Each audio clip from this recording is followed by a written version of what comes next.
right. Good morning. Coffee with clever models. Gotta have your coffee, right? Have that used to have a big T on it, doesn't it? Okay. So first of all, last week I said I would build the farmhouse. Well, the plans don't always go the way you'd want them to. So that's going to be somewhat delayed. I am working on something a little more appropriate, I think. Anyway, welcome, Coffee with Clever Miles. I think I have the chat active on the right, so if you want to text in and say hi or whatever, feel free. It may not be working because I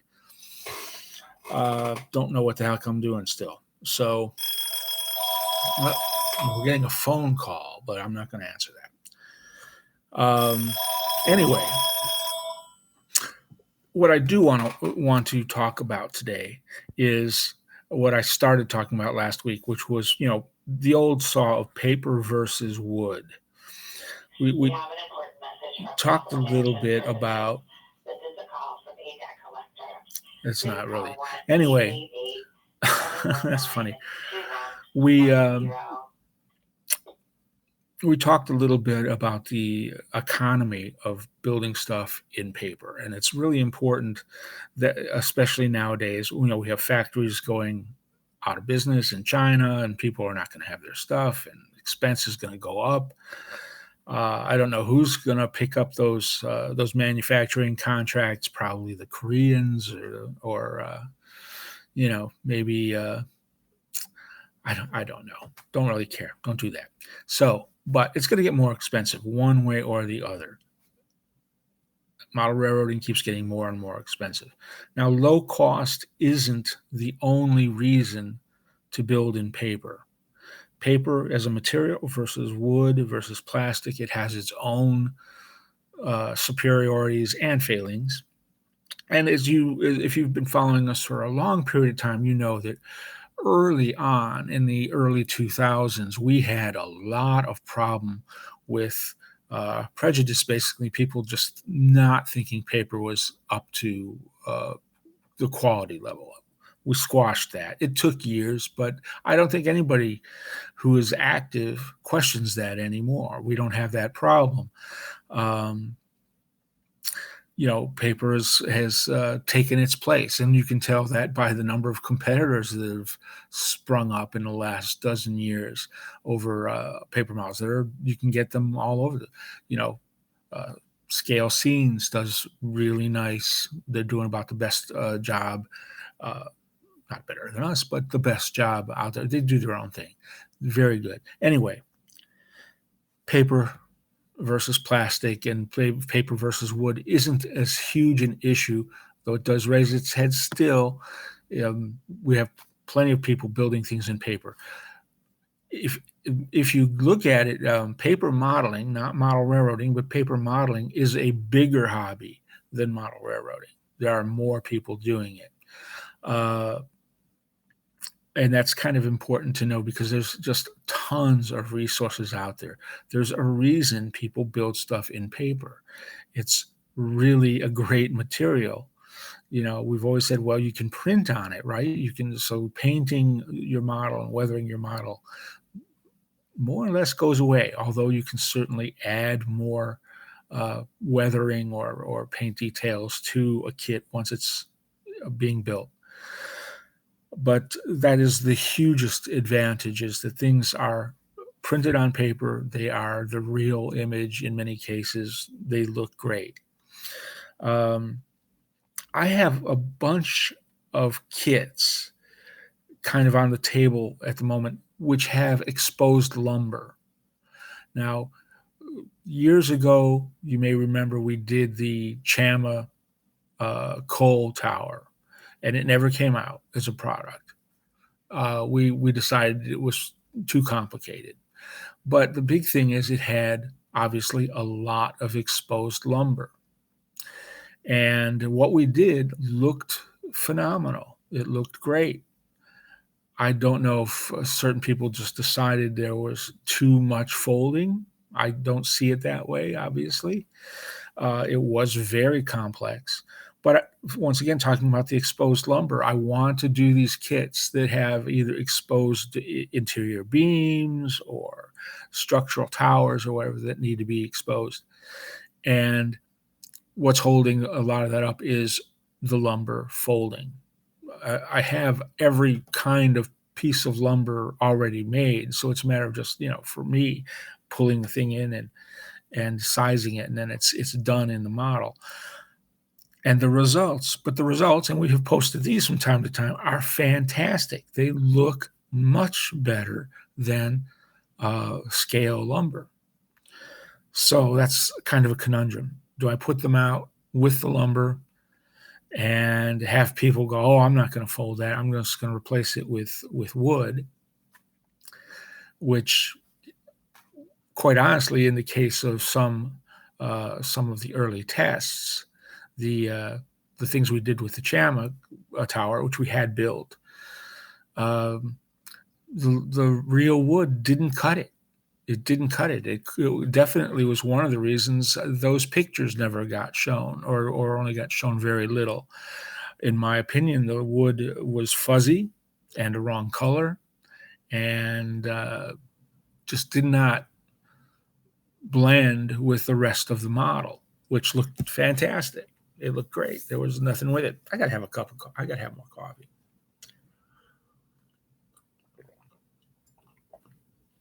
It's getting a little cold. I've been sitting here trying to solve the chat thing, which seems to work, but I'm not really, I'm not happy with how it's going. Anyway, so the lumber issue is kind of holding up some very cool kits. I'm going to put them out anyway. Maybe there'll be freebies. Oh, by the way, freebies. Talking about freebies. Do I have my phone here? I have to go online. And since I'm online with you, I can't go online again. You need multi-channel online, whatever. Okay, so, watch me dial into my thing here.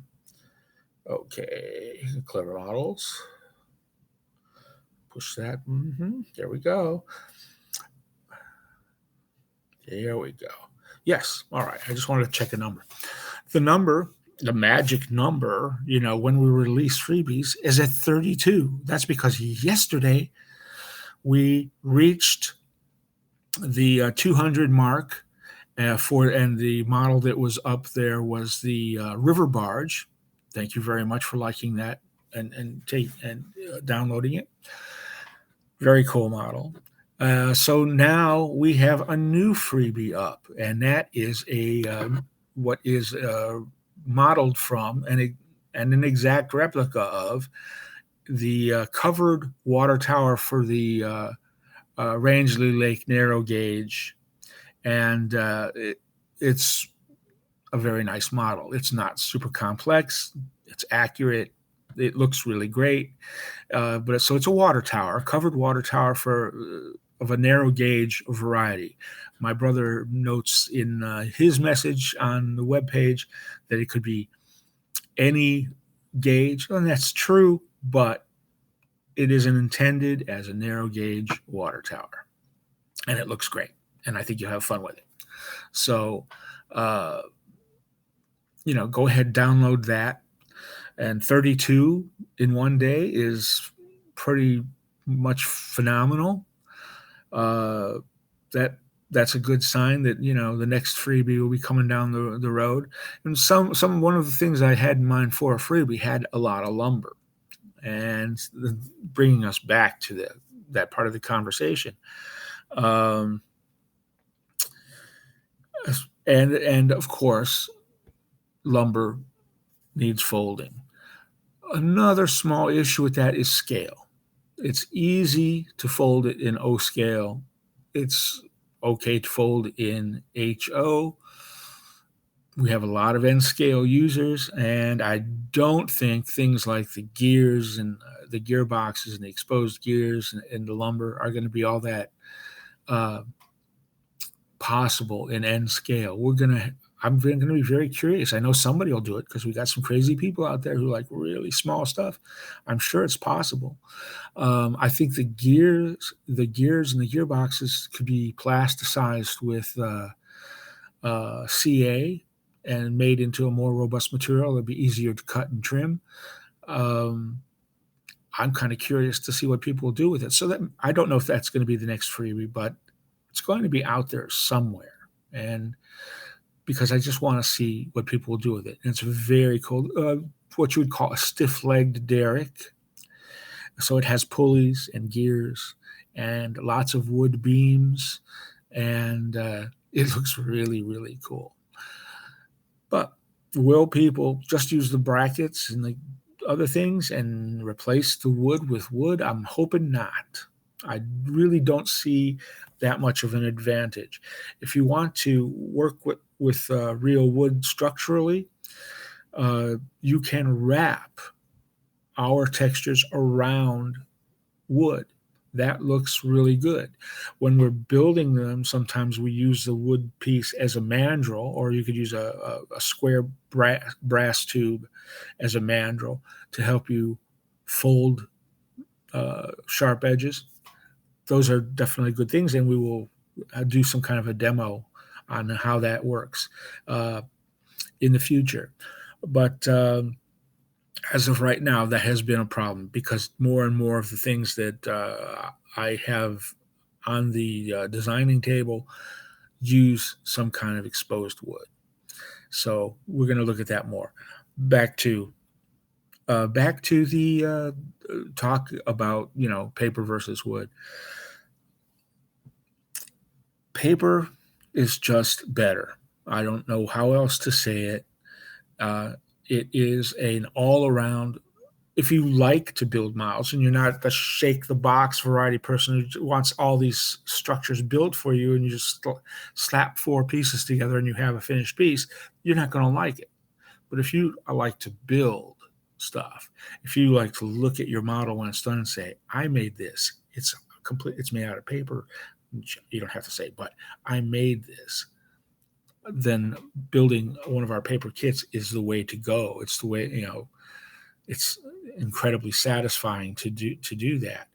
Expense, of course, our kits are much less expensive than a box of wood. Now, most wood kits, the value of those kits are in the castings.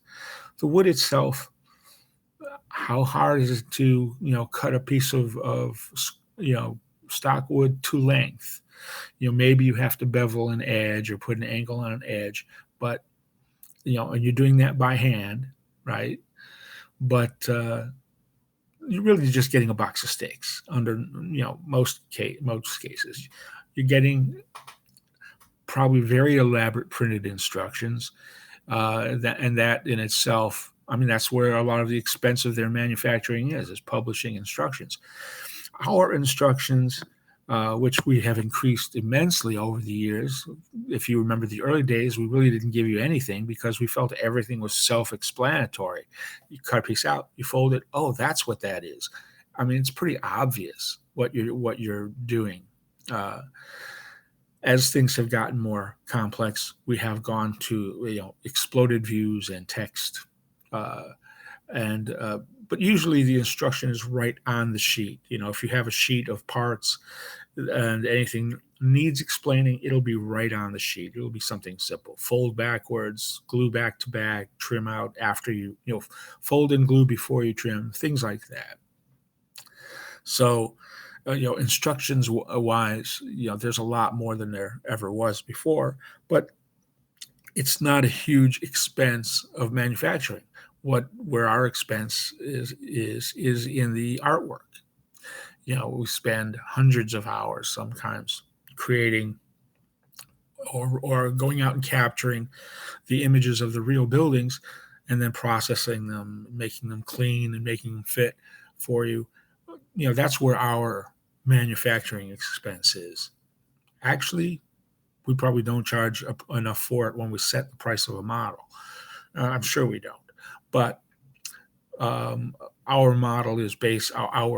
business model is based on volume and the fact that you can download a published model more or less forever. We have kits for sale that have been selling for 15 years. So yeah, we don't recover the initial expense of the artwork, we first release something. It comes with time. After we've sold maybe 20 or 30 kits, we might be close to recovering some of that money. Whereas, a wood manufacturer, they may work on one kit or two kits for a year, and then they need to sell it through and sell it out. It's a different model than what we are doing. So that method that a wood manufacturer has to be reflected in their price. They've got machines set up, physical material, boxes, marketing, all that stuff. We don't have those expenses. So some people might think, $10 or $15 for a downloaded kit is a lot of money. It's just paper, right? But the fact is, 1,000 hours or more of development may have gone into that kit. If it's a $15 kit, which is very rare for us to do something like $15 or $20, but if it's that level of kit, you can pretty much be rest assured that it took months to get the artwork ready for that kit. It took months of testing so that we could feel confident that people could build it. That's where the expense is, and that's why we need support from you guys to help us continue building and designing these kits. Once again, a wood kit, they sometimes look very nice. For my eye, I find them lacking almost always. They're either fuzzy or badly finished. Let's face it, not everybody's a genius painter and can take a hunk of wood, sticks, and make it look real. We look real right from the beginning, I'd say out of the box, but there's no box. You download our kit, the materials look real because they are real, right? If you're doing a beam of wood, it's a real beam of wood that has been photographed and laid out and tested and made right for you. So, is it effort to fold a long beam of wood in any scale? Yes, it is. Is it worth it? Yes, it is. It looks fantastic. For most of the folks out there who are paper models, this isn't an issue. You're used to doing this and you like doing it. It's part of why you build in paper. For the model railroaders out there, and maybe some of the gamers, we do have a gamer contingent. It's probably unnecessary work, and you're just going to slap in a stick of wood and replace the part. I suppose I shouldn't care so much about that. If you want to do it, you go ahead and do it. But it really makes for a kit that is less than what we're intending you to have, right? When we put out a kit, we have a goal of what that imagery and what that style represents. Style is an interesting thing, right? Who were my inspirations? Well, of course, John Allen, Gory and Defeated Railroad. He was everybody's inspiration. If you're a bass player like I am, Jaco Pastorius is the John Allen of bass guitar. Strange sidebar, I know. But same influenced everybody. Everybody who came after him had that influence. And John Allen's the same way. Everybody who came after him, who saw photographs in Model Railroad, et cetera, of his work was like, that's what I want my layout to look like. And in our kits, that is the aesthetic that we're going from to make our kits reach the bar, right? That's the bar. Some people would look to George Sellius's railroad as where the bar is now, and it's obviously looks great. You know, um, his when he was doing kits, his kits look great. He just put out his last kit, which is oddly enough a lumberyard, which is kind of what I'm working on right now. But and his kits look great. Still, though, box of sticks. He was a true artist who knew how to take the wood and turn it into something unique to his ability. You buy a kit, you don't necessarily get from him. You don't necessarily get the guarantee of the end result. If you buy one of our kits, it pretty much, now you can take it your own direction, which many people do. I want to talk about that, but how it looks, if you just construct it well, is exactly what we intend, and it will look great, guaranteed, right? Unless you do a bad, sloppy job of building, which can be done. You build the kit the way it's supposed to be, it's going to look great. Now, building the kit it's the way it's supposed to be, almost nobody does that, and that's good. We get photographs of modifications and variations of our kits, and they are usually stunning. We always expected people would modify kits, but it really has become one of the major directions and strengths of what we're doing. In fact, I will say almost every time one of our kits gets modified or kit bashed, if you will, I like it better than the original. All right. So I have to question, what am I doing design wise? Why didn't I think of that? Why didn't I get it that way the first time? And I had to have somebody else build it and change it and make it better. That's kind of frustrating. But it does happen. It happens all the time. And it's pretty cool. I must say, I like it a lot. I've actually made additions to kits and made them available that modify our kit to match the other kit. The Bruce Hotel was completely freelance put together, and we loved it so much we had to make a kit out of it. So you know that's the way inspiration goes, I guess. And we're out there constantly trying to make great looking kits. And if you look through our webpage at clevermodels.net, you're going to see all those examples. There are hundreds of pictures available on our webpage that can show you the work of these great modelers. And they are great modelers. We're very honored to have A-level, top-level model builders who have embraced paper and are, and sure, they use other materials when appropriate, but see what paper is about. And, like I said, we don't really have the problem with people going, it's paper. They all pretty much realize at this point that it's great material. But there are other materials. People do use them with great success, and we're very happy that those same those same modelers see the value of our cardstock kits and embrace them and build fantastic models with them.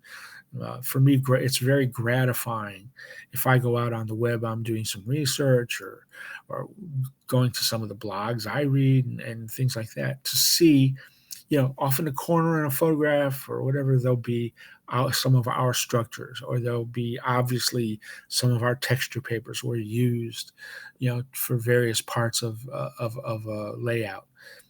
It makes me great. It makes me very, very happy.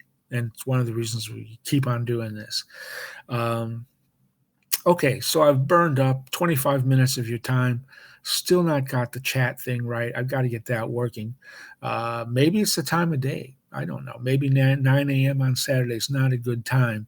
And we're just not getting, but Yeah, I know some of you are here and are watching live, and I'm just not getting your chat material. So I don't know what's up with that.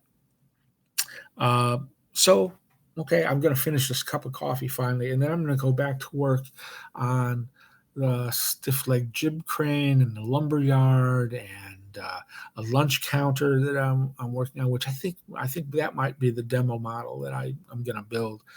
Not quite done yet, but very close to being done. Nice little kit. It'll probably be a freebie at some point. Um, and so now that I've burned up 25 minutes of your time, and I guess that's how long these things will tend to be.